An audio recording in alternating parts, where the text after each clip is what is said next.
I'm Councillor Joe Horneck, and this is your September 20th City Council wrap. First thing we did on the agenda this week, talked about My Way buses. The 2024, we're buying some new hybrid buses. 82 to replace the diesels that we have right now. They're a bit more expensive, but obviously the environmental benefits, and we cut our diesel costs, so that's a big thing. Hopefully we get that money back as a net neutral on cost. We had a big update in terms of a lot of the capital works projects we have ongoing throughout the city. Always good to know what's on track. And the big one, I think, was the operating budget forecast. So we got an update as of June 30th showing that we have a $15.7 million deficit this year in the city. The primary driver of that is the airport revenue, which is down. We have a complex formula with the airport where we get revenue based on passengers, but it has a 2-year lag time. So unfortunately, we're still getting the numbers that were from COVID. So it's hitting us for over $21 million this year. We had another $4 million because of increased costs on snow. So we had some big storms at the end of the year, and unfortunately they cost money.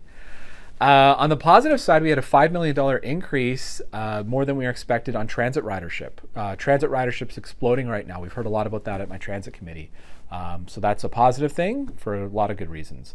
Moving on to Councillor Highlights, Councillor Dasko let us off asking a question I was also going to ask, which was about the Mississauga News no longer printing a physical paper. It hits our community not knowing what's happening as much. It also hits our legal notices that we have to put out there for the community to know what's happening.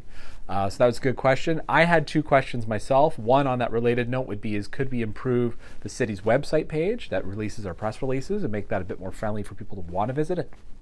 And second, a question about the federal housing accelerator. There's been some announcements lately by the federal government on how they could build more affordable housing. I want to make sure that Mississauga is getting its fair share of that. And so I asked some questions to staff about how that's progressing. We also had a funny debate about pizza wraps on buses. And I'll leave you, if you want to go watch the actual council session, you can see that lively debate between Councillors DeMirla and Parrish. Councillor announcements. We started off with a couple of somber ones. So first was, a lot of our neighbors from the Indian community are feeling a lot of tension with the assassination of a Canadian citizen in British Columbia. So that was kind of somber. Councillor DeMirla and Reid brought up some things that they've heard from the community about that. Councillor Tedjo also brought up about the anti-trans rallies that have been happening across the province, and reaffirming that Mississauga is a place of inclusion and a place that we want people to feel like they're loved and welcomed. And it's hard to argue against that. Finally, moving on to the weekend events that are coming up. Councillor Dasko has the Vimy Park Cenotaph that's reopening at 10 o'clock on Saturday. At the same time, across town, Councillor Tedjo has the Petro-Canada refinery is open for public tours, and you can find out how you can turn crude oil into gummy bears, which maybe makes you not want to eat gummy bears anymore, but it's really interesting, and actually it is safe.